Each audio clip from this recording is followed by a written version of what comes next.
नमस्कार, स्वागत है आपका जीबीसी अपडेट के हिमाचल बुलेटिन में। मैं हूं आपके साथ रीना सोहता। आइए देखते हैं हिमाचल की आज की खास बड़ी खबरें। सबसे पहले सुर्खियां। हिमाचल प्रदेश में उपचुनाव के लिए थमा चुनावी शोर, कल होगा मतदान, 23 जुलाई को आएंगे नतीजे। हिमाचल प्रदेश में मानसून बनी आफत, कई जगहों पर भूस्खलन, 32 सड़कें यातायात के लिए बंद। श्रीकांत शर्मा के दौरे के बाद एक्शन मोड में आई बीजेपी, अनुराग ठाकुर ने की ताबड़तोड़ रैलियां। लुहरी प्रोजेक्ट की टनल के ऊपर फिर धंसी जमीन, आउटलेट पर हुआ बड़ा गड्ढा।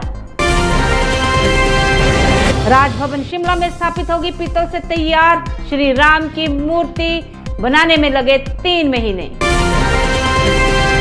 अब बेहतर परिणाम से मिलेंगे शिक्षक, पुरस्कार, नई चयन प्रक्रिया तैयार। लोकल बस अड्डे में सर्कुलर रोड धंसा, मान रोड पर दुकानों में घुसा पानी। एम्स बिलासपुर में किडनी ट्रांसप्लांट की तैयारी, दिल्ली से हरी झंडी का इंतजार।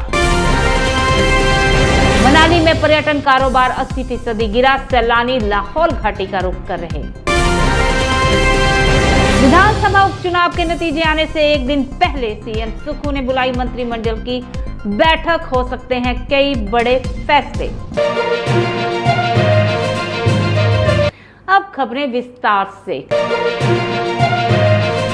हिमाचल प्रदेश के 3 विधानसभा सीटों पर 10 जुलाई को मतदान होगा। सोमवार को इन 3 सीटों पर प्रचार थम गया। देहरा, हमीरपुर और नालागढ़ में होने वाले चुनाव के लिए 13 उम्मीदवार मैदान में हैं। 3 निर्दलीय विधायकों के इस्तीफा देने के कारण इन सीटों पर उपचुनाव हो रहे हैं। मतदान के लिए सभी जरूरी इंतजाम कर लिए गए हैं।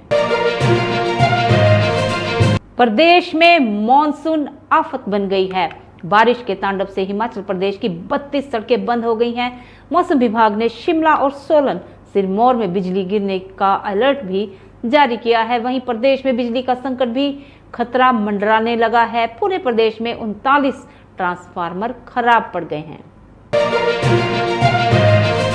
हिमाचल प्रदेश में उपचुनाव होने जा रहे हैं। भाजपा प्रदेश प्रभारी श्रीकांत शर्मा के दौरे के बाद Bharatiya Janata party action mode में आ गई है। अनुराग ठाकुर ने भाजपा प्रत्याशी के पक्ष में ताबड़तोड़ रैलियां की। श्रीकांत शर्मा प्रेम कुमार धूमल से भी मिले। दोनों के बीच चुनाव की तैयारियों को लेकर बातचीत भी हुई।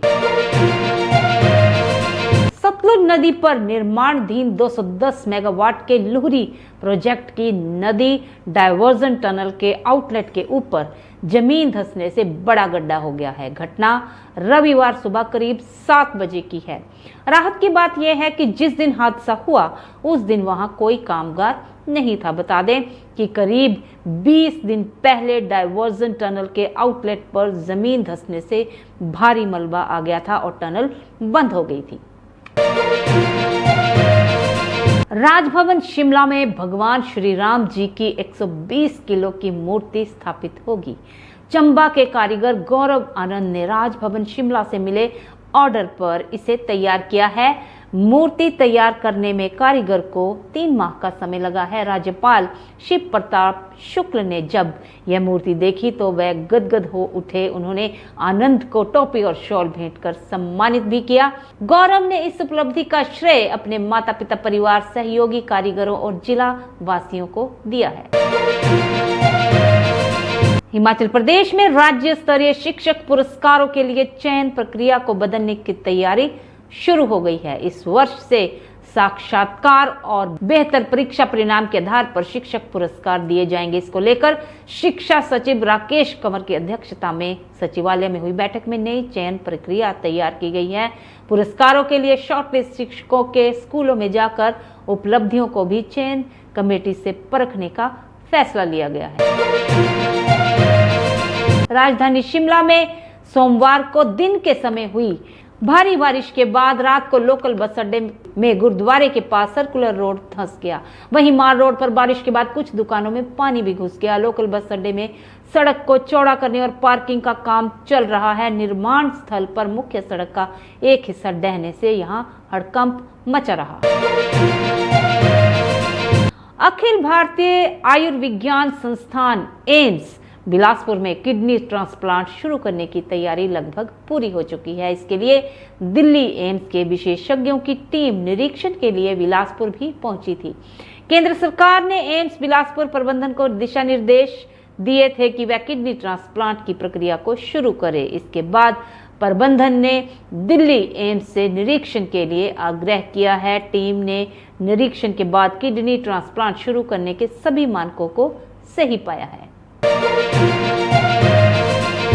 मौसम विभाग के पूर्वानुमान के अनुसार बारिश के येलो और ऑरेंज अलर्ट ने मनाली आने के लिए पर्यटकों के कदम रोक दिए हैं। अब पर्यटन कारोबार में लगभग 80% तक कमी दर्ज की जा रही है। लेह की ओर जाने वाले पर्यटक लाहौल घाटी का रुख कर रहे हैं।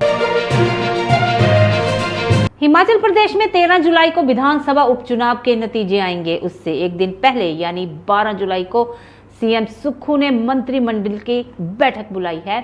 इस बैठक में माननीयों के 84 लाख के भुगतान को माफ करने का निर्णय लिया जा सकता है। साथ ही शिक्षा विभाग अन्य विभागों में पड़े खाली पदों को भरने को लेकर भी फैसला लिया जा सकता है। हिमाचल की खास खबरें आज के लिए बस इतनी ही। जुड़े रहिए हिमाचल की ताजा तरीन खबरों के लिए जीबीसी अपडेट के साथ। तब तक के लिए जय हिमाचल, जय भारत।